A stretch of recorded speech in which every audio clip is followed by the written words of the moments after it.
به نام خدا. سلام دوستان عزیزم، وقتتون بخیر باشه. پادکست صدای سکوت امروز رو با کتابی زیبا و جذاب شروع میکنیم. مادمازل شانل، نویسنده C.W. گورتنر هستش و الهام عبادی این کتاب رو چاپ کرده. این کتاب در حوزه رمان، داستان خارجی و زندگی نامه هستش که نشر کوله پشتی در تهران در سال 1396 این کتاب رو چاپ کرده. لطفاً با من همراه باشید تا آنچه در مورد برند شانل وجود داره برای شما بخونم. زندگی نامه بسیار زیبایی که مشخص کننده آنچه در این برند افسانه‌ای اتفاق افتاده، اینکه برند شانل چه بود و چه شد. داستان شکل‌گیری شانل را قدم به قدم دنبال می‌کنیم. از تولد کوکو شانل تا جایگاه امروزی این برند افسانه‌ای، روایتی از زندگی شانل تا آغاز جنگ جهانی دوم، از روزهای سخت کودکی تا زمانی که نام شانل برای همیشه در تاریخ مد ثبت شد. لطفاً با من همراه باشید تا نوشته کوتاهی رو در مورد معرفی کتاب برای شما بخونم و سپس کتاب رو با همدیگه ورق میزنیم. مادمازل شانل، نوشته C.W. گورتنر، داستان زندگی طراح معروف مد کوکو شانل را به تصویر می‌کشد. یک تعمیرکار لباس با استعداد که صنعت مد را به کلی متحول کرد و امپراتوری جهانیش را بنیان گذاشت و خیلی زود تبدیل به یکی از تاثیرگذارترین و جنجالی‌ترین شخصیت‌های دنیای مد در قرن 20 شد. گابریل شانل در فقر و در یک منطقه روستایی متولد شد. بعد از مرگ مادرش همراه خواهرانش به یتیمخانه فرستاده شد و آنجا راهبه‌ها استعداد بی‌نظیرش در خیاطی را پرورش دادند. استعدادی که بعدها زندگیش را متحول کرد و او را به سمتی سوق داد که با دوران مشقتبار کودکیش به کلی متفاوت بود. او در جوانی توجه و محبت یک جوان ثروتمند را به دست آورد و زمانی که همراه معشوقش به پاریس رفت، توانست طرح‌های زیبای مینیمالیستی خود را از لباسهایش که نشانه شادابی و جسارت یک زن مدرن بود وارد طبقه مرفه جامعه و محافل هنری کند. کتاب مادمازل شانل رمانی جذاب درباره زندگی کوکو شانل و لحظات دشوار چالش برانگیز زندگی اوست. زنی که شهرت و ثروت در تمام عمرش نتوانست اندوه بشریت را از دلش بزداید. شانل تا آخرین نفس از بازنشستگی خودداری کرد و نهایتاً روز یکشنبه 10 ژانویه 1971 در سویت محل اقامتش در هتل ریتز دار فانی را وداع گفت. او هنگام مرگ 81 سال عمر داشت و بدون حسرت و پشیمانی زندگی را ترک می‌کرد، در حالی که در آخرین نفس می‌گفت پس آدم اینجوری می‌میره. او را در آرامگاه لاسان سوئیس به خاک سپردند. هیچ طراحی نه تنها در عالم حقیقی اثری چنین ماندگار و جاودانه در عالم مد و لباس از خود به جای نگذاشته، بلکه در خیال‌ها نیز چنین شهرت آفرینی نکرده است. لطفاً با من همراه باشید تا این کتاب زیبا رو با همدیگه ورق بزنیم. نوشته کوتاه نویسنده کتاب در ابتدای کتاب تقدیم به ملیس، تنها کسی که شانل را بیشتر از من دوست دارد، و جنیفر که همیشه باور دارد. و مقدمه مترجم هستش که من فاکتور میگیرم و با گفته گابریل کوکو شانل کتاب رو شروع میکنم. زندگیم خوشایندم نبود، بنابراین دوباره آفریدمش. پاریس، 5 فوریه 1954. همه طبقه پایین جمعن. صدای ازدحام جمعیت را میشنوم. خبرنگاران و افراد نامدار را که همگی مشتاقند و منتقدین منتخبی که دعوتنامه مجلل مرا دریافت کردند. صداهای هیجان زدهشان را میشنوم. همهمه‌ای که از راه پله آینه بند بالا می آید و به من که در مزون به هم ریختم منتظر نشستم می رسد. و اما من 12 مانکن خوشندام پیراهن‌های طراحی جدید مرا به تن دارد و دود سیگار و شمیم عطر مخصوص من آنها را در بر گرفته است. از آنها تقاضا کردم ساکت باشند تا من سجاف لباسها را وارسی کنم و نخهای اضافی را قیچی بزنم. وقتی با هم گفتگو می کنند رشته افکارم پاره می شود. اما هیچ چیز نمی تواند آنها را ساکت کند. صدای زنجیرگون کمربندهای تزئینی روی پیراهن‌های مجلسی مشکی رنگشان و صدای به هم خوردن دستبندها و گردنبندهای مرواریدشان همه سمبل اضطرابی است که من در دل دارم و از بیانش ناتوانم. بلند می‌شوم و قیچی که به نوار روبان وصل است از گردنم آویزان می‌شود. از آنچه در فکرها می‌گذرد با خبرم. از پسش برمیاد. اصلا میتونه 71 سالشه. 15 سال لباسی طراحی نکرده. بعد از اون افول چطوری میتونه و ممکنه دوباره سرپا بشه؟ واقعا چطور؟ هیچ از این حرفها برایم تازگی ندارم. من پیش از این با تمامشان مواجه شدم. انتظار شکست و ولع ستوده شدن دو حس لاینکف زندگی من هستند. سیگار دیگری روشن می کنم و مانکنها را در مقابلم وارسی می کنم. تو به دختر موسیاهی که مرا یاد جوانی خودم می اندازد اشاره می کنم. دستبندها زیادند. یکیش رو در بیار. کمی از خجالت سرخ می شود اما به حرفم گوش می کند. صدای بوبی را می شنوم که در گوشم نجوا می کند.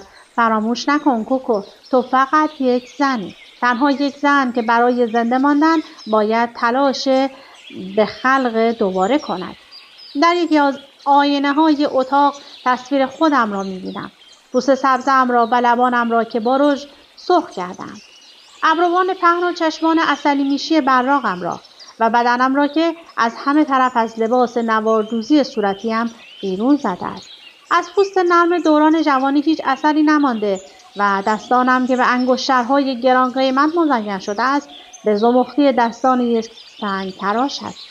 کینه بسته و پر از زخم‌های سوزن. دستان دختر روستایی منطقه اورون. حقیقت انکارناپذیر وجودی من. سرراهی، یتیم، خیالباف و رویا پرداز. دستان من نمایانگر خود من هستند. در آنها همیشه میتوانم جدالی را ببینم میان دختر متواضعی که روزگاری بودم و اسطوره‌ای که آمدانه از خودم ساختم تا احساسم را در آن پنهان کنم. کوکو شنل کیست؟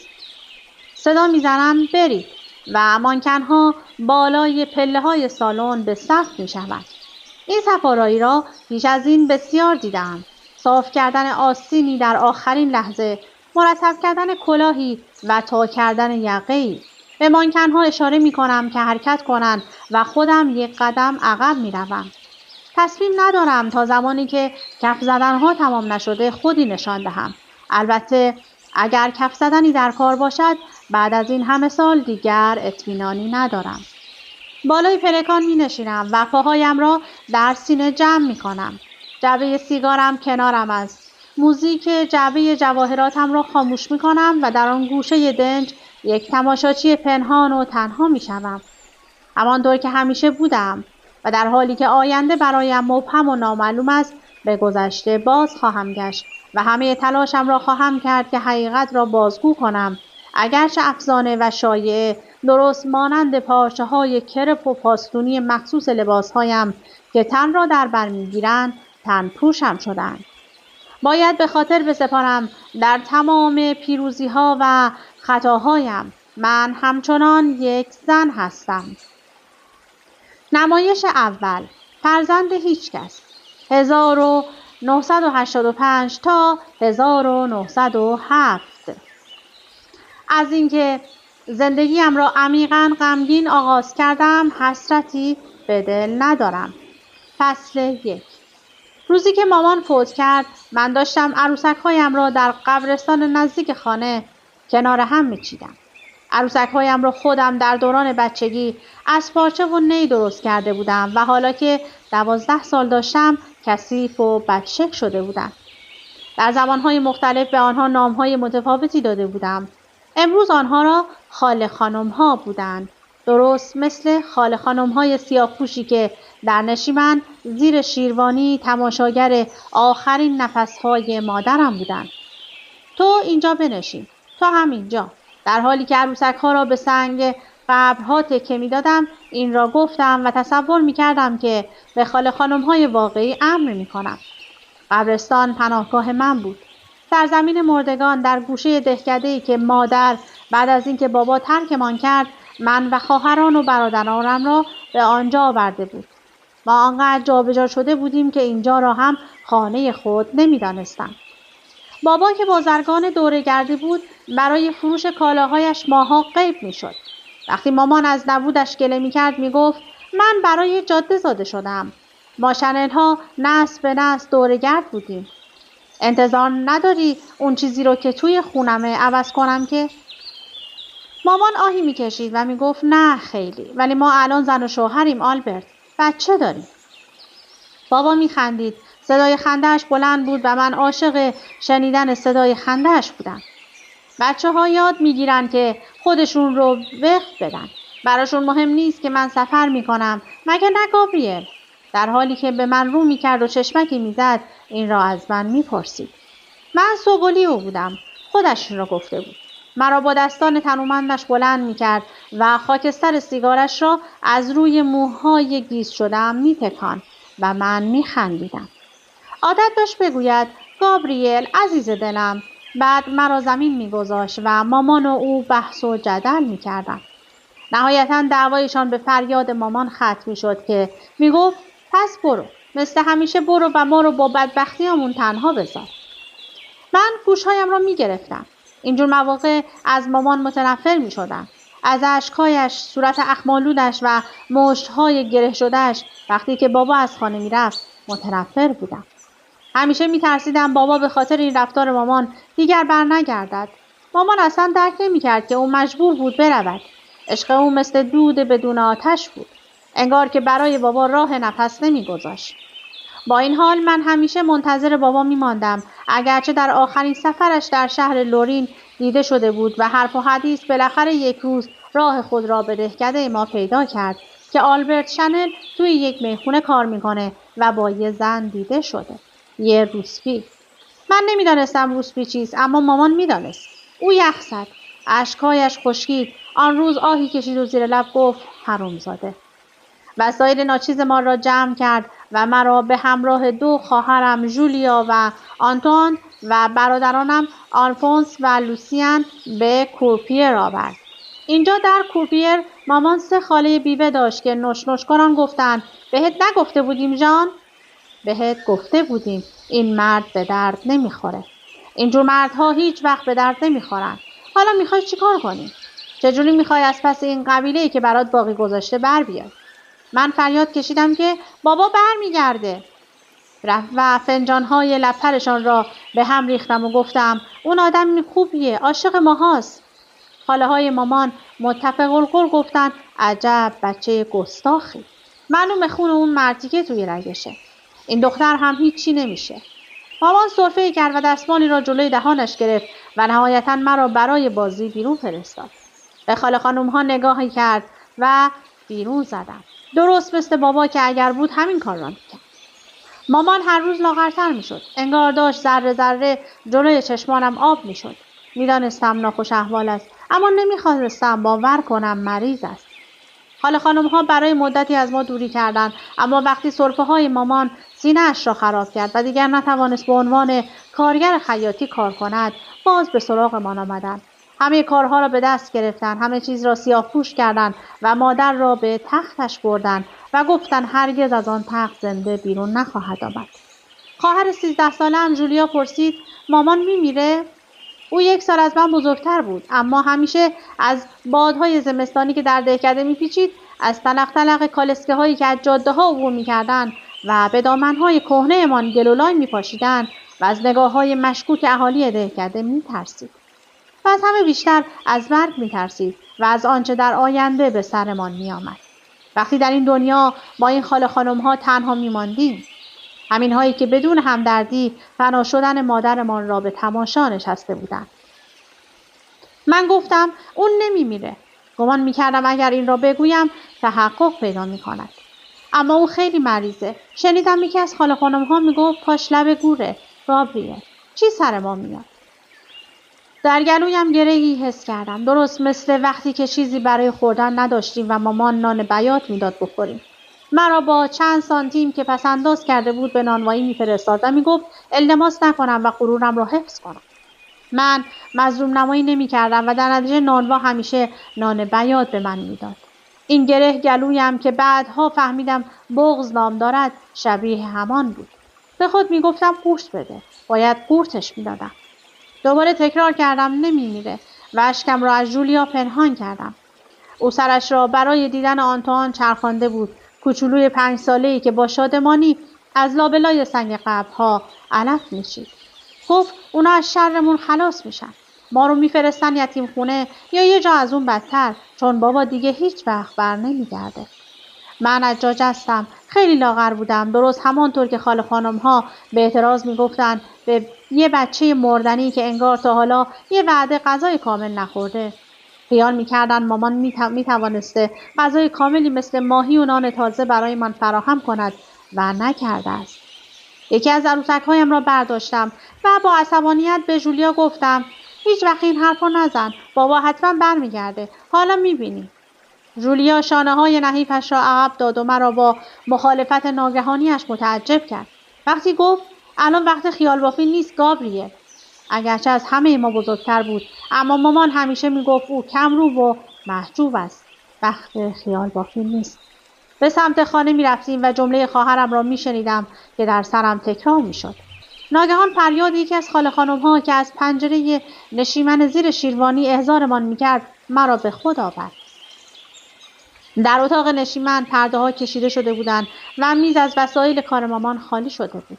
از قرقره ها و سوزن ها و الگوهای نصف نیمه پیراهن هایی که برای دیگران می دوخت و هرگز وسعش نمی رسید یکی برای خودش بدوزد. خاله خانم‌ها جنازه مامان رو روی میز گذاشته بودند. بدبختیشان تمام شد. دیگه درد نمی‌کشه. ژان بیچاره دیگه در آرامشه. یکی از خاله خانم‌ها سعی کرد با دست ما رو جلو بکشد و گفت بیایید دخترا، باید با مامانتون خداحافظی کنید. من در چارچوب در خشکم زده بود. نمی‌توانستم تکان بخورم، اما جولیا جلو رفت. روی میز خم شد و لب‌هایش را بر صورت کبود مادر گذاشت. آنتوان شروع به شیون و زاری کرد. لوسیان 6 ساله در گوشه سربازهای اسباب بازیش را به هم می‌کوبید در حالی که آلفونس 9 ساله در حیرت فقط خیره نگاه می‌کرد. صدای خاله خانم‌ها را شنیدم. گابریل، همین الان بیا جلو. انگار که صداهایشان کلاغ‌های شومی بودند که دور سرم می‌چرخیدند و به سرم نوک می‌زدند. به بدن مامان خیره بودم. دستهایش روی سینه‌اش تا شده بود. چشمهایش بسته بود و گونه‌هایش فرو رفته بود. از همین فاصله هم می‌توانستم تشخیص بدهم که وقتی مردم می‌گویند در آرامشه، دروغ می‌گویند. مردگان چیزی حس نمی‌کردند، بلکه تنها ما را برای همیشه ترک می‌کردند. من دیگر هرگز مامان را نمی‌دیدم. او دیگر هرگز موهایم را از جلوی چشمانم کنار نمی‌کشید که بگوید گابریل تو چرا موهات را مرتب نگه نمی‌داری؟ او دیگر هرگز موقع خواب به سراغمان نمی آمد که مطمئن شود در سرمای شب گرم باشیم. او دیگر هیچ وقت سبد به دست بالا نمی آمد که به خواهر و برادر کوچکترم کلوچه بدهد و سرگرمشان کند تا من و جولیا در کارها کمکش کنیم. او دیگر هیچ وقت فرق کوک نازک و کوک درشت را نشانم نمیداد. هرگز دیگر با صدای آرامش نمی خندید وقتی که جولیا گوشه دامنش را به لباسی که کوک میزد میدوخت. مامان برای همیشه رفته بود و ما را با خاله خانم‌ها و بدن بیجانش تنها گذاشته بود، بیان که کسی آنجا باشد که آراممان کند. برگشتم و بیرون دویدم. صدای خاله خانم‌ها را شنیدم که پشت سرم داد می‌زدند و عصاهایشان را به زمین می‌کوبیدند. لوسیان و آنتوان زدند زیر گریه، اما من رویم را بر نگرداندم. بدون معطلی از پله‌ها پایین دویدم و از در بیرون زدم و آنقدر دویدم تا به قبرستان رسیدم. جلوی سنگ قبری که عروسک‌هایم را چیده بودم دو زانو نشستم. می‌خواستم گریه کنم. مامان را نبوسیده و از او خداحافظی نکرده بودم پس باید گریه میکردم تا او بفهمد که دوستش داشتم. اما اشکی نداشتم که بریزم. عروسک‌هایم را با لگد کنار زدم و با تکیه به سنگ قبر تا غروب خورشید همانجا نشستم و به جاده تاریکی که به دهکده منتهی میشد خیره نگاه کردم. بابا برمیگشت. باید برمیگشت. او نمیتوانست ما را تنها رها کند. فصل 2. 3 روز بعد بابا از راه رسید و همه ما در همان اتاقکی که قبلا جنازه مادر را در آن گذاشته بودند دور هم جمع شدیم. او به مراسم تشییع جنازه نرسیده بود و توجیهش این بود: یه سری کار داشتم که باید انجام میدادم. خاله ها فقط نوش نوش کردند، اما حالا آمده بود و من به دستش آویزان بودم و رهایش نمی‌کردم. از بوی عرق و سیگارش لذت می‌بردم. پیش‌بینی من درست از آب درآمده بود. او به سراغمان آمده بود و حالا دیگر ما در امان بودیم. خاله خانم‌ها پرسیدند: حالا چه کار می‌خوای بکنی؟ با زنی که توی گور رفته و قبیله‌ای که برات گذاشته تا تنهایی بزرگ کنی چه کار می‌کنی؟ بابا دقیقه‌ای ساکت بود و بعد گفت: پیشنهاد شما چیه؟ من خودم را در صندلی که نشسته بود کنارش جا کردم. او ادامه داد: من توی میخونه کار می‌کنم و اونجا برای بچه جا ندارم. یکی از خاله خانم‌ها سریع گفت: میخونه که جای بچه نیست. چه جا داشته باشن چه نداشته باشن، آوازین جای خوبیه براشون. بذار خودشون چند تا کار یاد بگیرن که به سرنوشت شوم مادرشون دچار نشن. به محض اینکه دیدم رنگ از روی جولیا پرید فهمیدم آوازین باید نام یک یتیم خانه یا جایی از آن بدتر باشد. برای همین سریع گفتم: ما که یتیم نیستیم. حالا خانم‌ها نگاه حیرت زده‌ای به من کردند و انتظار داشتن پدر ما را از اتاق بیرون کند، اما بابا توجهی به آنها نکرد و با این بی‌توجهی نشانشان داد که انتظارشان نابجا بود. رو به او کردم و گفتم: بابا بهشون بگو ما باید با تو زندگی کنیم. عجز و التماس را در صدای خودم میشنیدم، اما نمیتوانستم پنهانش کنم. به نظر میرسید بابا نمیداند چه باید بگوید. نهایتا زیر لب گفت: گابریل، بزرگترها دارن حرف میزنن. مطمئن باش ما صلاحتون رو میخوایم. ما خیره نگاهش کردم. او ادامه داد: آوازین ها از بالای سر من به خاله خانم ها نگاه میکرد که درست شبیه عروسک هایم کنار سنگ قبر کنار هم ردیف شده بودند. شما فکر میکنید راهبه ها؟ 100 البته. خاله خانم ها با تکان سر قاطعانه جواب دادند که کار دیگه ای نمیشه کرد. خواهران مقدس آوازین خودشون رو وقت به این کارا کردن. صدای خشدار پدر تنم را به لرزه انداخت وقتی شنیدم که اینطور. پسرا چی؟ خاله خانم ها جواب دادن: خانواده های زیادی هستند که پسرها رو بخوان. من با دیدن برق نگاه ظالمانه خاله خانم ها دست پدر را کشیدم و سعی کردم نگاهش را به سمت خودم بکشم و گفتم: بابا تو رو خدا، ما هیچ دردسری برات درست نمی‌کنیم. همیشه پیش هم یه جا می‌خوابیم. پس جای اضافه لازم نداریم. جولیا از آنتوان و لوسیان مراقبت می‌کنه و آلفونس و من هم توی کارا بهت کمک می‌کنیم. ما همیشه به مامان کمک می‌کردیم. من توی خیاطی کمکش می‌کردم و بعضی کارهای خونه رو انجام می‌دادم. کارم هم خوبه. میتونم برات کار کنم. هیچ مشکلی به بار نمی‌آوریم. قول میدم. همینطور تون حرفهایم را برایش ردیف کردم، اما می‌دیدم که نگاهش از من فاصله می‌گیرد و در نتیجه قلبم سنگین می‌زد.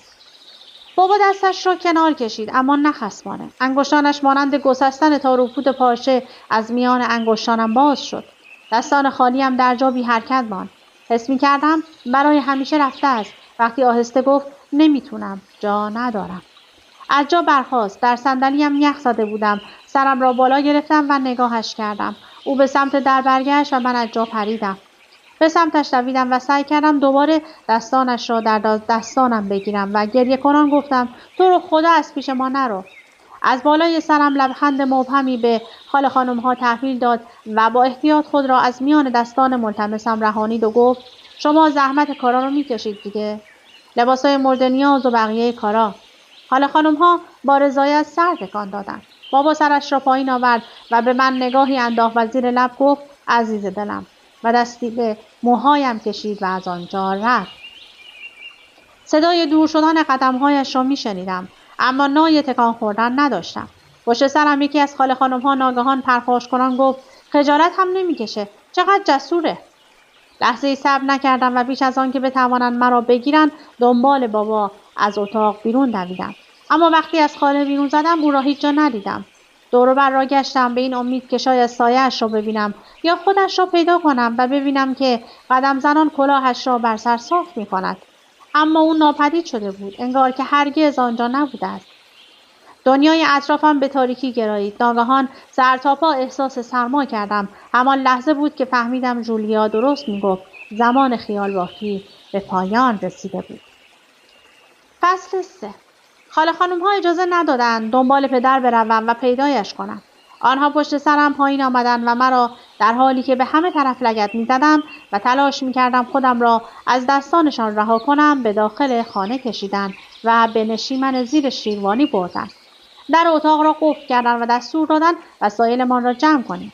آنها چمدان تکه پاره‌ای را که بارها پیش از آن استفاده کرده بودیم بیرون کشیدند و باز روی تخت انداختند. من با نفرت گفتم نمیخوام، ازتون متنفرم. مامان من به خاطر شماها مرده. شماها کشتینش.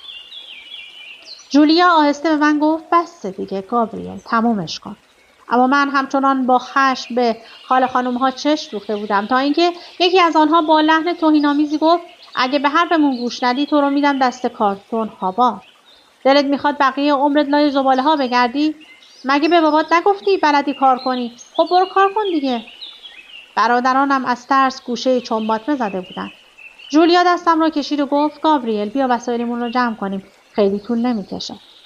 پشتم را به خاله خانم‌ها کردم و آنها دور میز نشستند تا کار کردن ما را نظاره کنند. من چند تکه لباس که داشتم و وسایلی که به دست مامان رفوع و تعمیر شده بود تا قابل استفاده باشد را جمع کردم. روز بعد غریبه‌ای از راه رسید. مردی با کلاه بره و سیگاری که بین دندانهایش نگه داشته بودند. با دخترها تنها لحظه کوتاه آلفونس و روسیان را بغل کردیم و بعد خاله خانم‌ها ما را به طرف گاری مرد غریبه هل دادند. او هم کرد که عقب روی گونی‌های کرباسی آرد بنشینیم و گفت تکون نخورید. یکی از خاله خانم‌ها را دیدم که سکه از کیفش درآورد و در دستان مرد گذاشت. کیف ملیل دوزی دستش را شناختم. قبلا متعلق به مامان بود. گاری به حرکت درآمد. جولیا آنتوان را محکم در بغل گرفته بود و مرد با شلاقش به چهارپای استخوانی میزد و ما را به جاده ناهموار کوهستانی میبرد. ما به یکدیگر تکه داده بودیم و من حس میکردم هر آنچه از شهامت در من باقی مانده بود در درونم میخشکید. بالاخره نزدیک غروب خورشید گاری به جاده خاکی پیچید و اندکی بعد در مقابل دروازه چوبی محکم و دیوار بلندی توقف کرد. آنقدر از دیدن دسته زنانی که لباسهای سیاه بلند به تن و مقنعه‌های سفید به سر داشتند بهت زده بودم که برج و باروی سنگی و ساختمان عظیم را در پس دیوار ندیدم. راهبه‌ها ما را به داخل راهنمایی کردند و مرد مشغول پیاده کردن گونی‌های آرد شد. در حیاط ما را از هم جدا کردند. من و جولیا را به یک سمت و آنتوان را به سمت دیگری بردند. راهبه‌ها گفتند آنتوان هنوز بچه است و باید با بقیه بچه‌ها باشد. جولیا از خستگی رنگ به صورت نداشت. همین که به جولیا گفتم جای ما اینجا نیست، یکی از راهبه‌ها سرش را برگرداند و آهسته گفت توی عالم رویا جای هیچ کس اینجا نیست. اما فعلا اینجا هستیم و به مرور هم به اینجا عادت می‌کنیم. او ما را به خوابگاهی برد که در آن صدها دختر شبیه ما خیره نگاهمان می‌کردند. با خشم و مشت‌های گره کرده در حالی که هیچ کس چیزی نپرسیده بود. رو به همه گفتم ما خیلی کم اینجا میمونیم چون بابا میاد دنبالمون. حالا میبینید. جولیا سعی کرد ساکتم کند و گفت گابریل بس دیگه از این حرفا نزن. آن شب وقتی شمع‌ها را خاموش کردند و آن سالن عظیم پر شد از صدای نفس‌ها و خور و پف‌های دیگران سرم را زیر بالش پنهان کردم تا کسی صدای گریه کردنم را نشنود. روز بعد هر طرف سر میچرخاندم فقط رنگ سیاه و سفید و خاکستری میدیدم. سیاه لباس بلند راهبه‌ها که با هر حرکتی به سمتی کشیده میشد و گمان میکردی بر ابرها راه میروند و روپوش‌های ساده و زبر ما دخترها، سفیدی پارچه‌های کتان آهاردار که یا در کمدها تا شده و روی هم انبار شده بودند یا بر تشک نازک تخت خواب‌هایمان کشیده شده بودند و بر سر راهبه‌ها بسان حاله نور می‌درخشیدند و خاکستری که از انعکاس نور بر زمین‌های سنگ‌تش قابل رؤیت بود و در صدای مسئولینی که ناظر کارهای ما بودند شنیده می‌شد. هفته‌های اول بسیار ناراضی بودم. دلتنگ برادرانم بودم و فجایعی که به بار بیاوردیم وقتی به پر و پای هم میپیچیدیم. دلتنگ مامان بودم و با وجود اینکه زندگی پرمشقتی داشتیم اما باز هم دلتنگ آن زندگی میشدم. یک شب جولیا گفت ما اینجا در امان هستیم. مگه نمیبینی که هیچ اتفاق بدی برامون نمیافته؟ نمیخواستم که ببینم. نمیخواستم باورش کنم، چرا که اگر باورش میکردم باید میپذیرفتم که بابا دیگر هرگز باز نخواهد گشت و ما را برای همیشه ترک کرده است. این بود که گفتم خیلی هم بده. از اینجا متنفرم. جولیا دستش را دراز کرد تا در فاصله خالی بین تخت و خوابهایمان دستم را بگیرد و گفت نه، متنفر نیستی. بهتر نیست که اینجاییم؟ اگر تنها اون بیرون توی دنیایی بودیم که هیچ کس توش مراقبمون نیست چیکار میکردیم؟ رویم را از او برگرداندم. او ادامه داد تلاشت رو بکن. تو از من قوی تری. مامان همیشه میگفت روی تو حساب میکنه. به هم قول بده تلاشت رو بکنی گابریل. من و آنتوان بهت احتیاج داریم. من خواهرانم را خیلی دوست داشتم و برای همین بعد از آن شب سعیم را کردم. هفته‌های بعد از آن بیشترین تلاشم را کردم که لبخند بزنم و مراقب حرکاتم باشم. مثل بقیه پیش از طلوع خورشید با صدای ناقوس‌ها از خواب بیدار می‌شدم و با قدم‌های بی صدا از پله‌ها بالا می‌رفتم و خود را از مسیر سنگ فرش همراه دیگران برای عبادت صبحگاهی به کلیسای محوطه می‌رساندم. بعد از آن برای صرف صبحانه به سالن غذاخوری می‌رفتیم و سپس درس‌ها، نهار و بعدش وظایف عصرگاهی، تا اینکه در نهایت برای عبادت شامگاهی به کلیسا باز می‌گشتیم و آنگاه شام. با غروب خورشید خواب و دوباره پیش از طلوع روز بعد همین تکرارها در انتظارمان بود. هیچ اتفاق هیجان‌انگیزی نمی‌افتاد، اما زمان سپری می‌شد و هیچ اتفاق بدی هم نمی‌افتاد. خاله خانمی در کار نبود که سرزنشمان کند و صاحب خانه‌ای در کار نبود که برای اجاره عقب افتاده بر درمان بکوبد. برای نخستین بار در زندگی می‌دانستم باید کجا باشم و باید چه کنم. یک روال برایم تعریف شده بود. تکراری و یک نواخت، اما به طرزی باور نکردنی قابل اطمینان. هفته‌ها به ماه‌ها بدل شد و بی آنکه متوجهش باشم آوازین خانه من شد. آوازین اولین جای تمیزی بود که در آن زندگی کرده بودم. صابون‌هایی که هر صبح با آنها استحمام می‌کردیم خالص و تمیز کننده بودند. کتان‌ها بوی تازگی رزماری می‌دادند و آبی که برای نظافت و ساییدن زمین راهروها استفاده می‌شد عطر لیموی تازه به خود داشت. پشت دیوارها موشی زندگی نمی‌کرد. لای موهایمان شپش و لای ملحفه‌هایمان کک پیدا نمی‌شد. کنار در و پنجره‌ها گرد و خاک و گلولای خیابان جمع نمی‌شد. در آوازین زندگی اگرچه بی هیجان و معمولی و قابل پیش‌بینی اما دست نخورده و تر و تازه بود. من از حجم خورد و خوراکم شگفت زده بودم. هر روز 3 وعده غذا داشتیم. فرنی داغ یا سوپ، پنیر تازه بز، با نان تازه، میوه و سبزیجات از باغ، گوشت نمک‌سود شده، مرغ بریان شده و در عید میلاد مسیح شیرینی کشمشی تازه. من سیر نمی‌شدم. اما همانطور که یاد گرفته بودم نارضایتیم را پنهان کنم، باید گرسنگیم را هم مخفی می‌کردم و تعارف دیگران را رد می‌کردم. به سراغ جولیا که می‌رفتم میگفت دیدی گفتم اینجا خوبه؟ راست میگفت.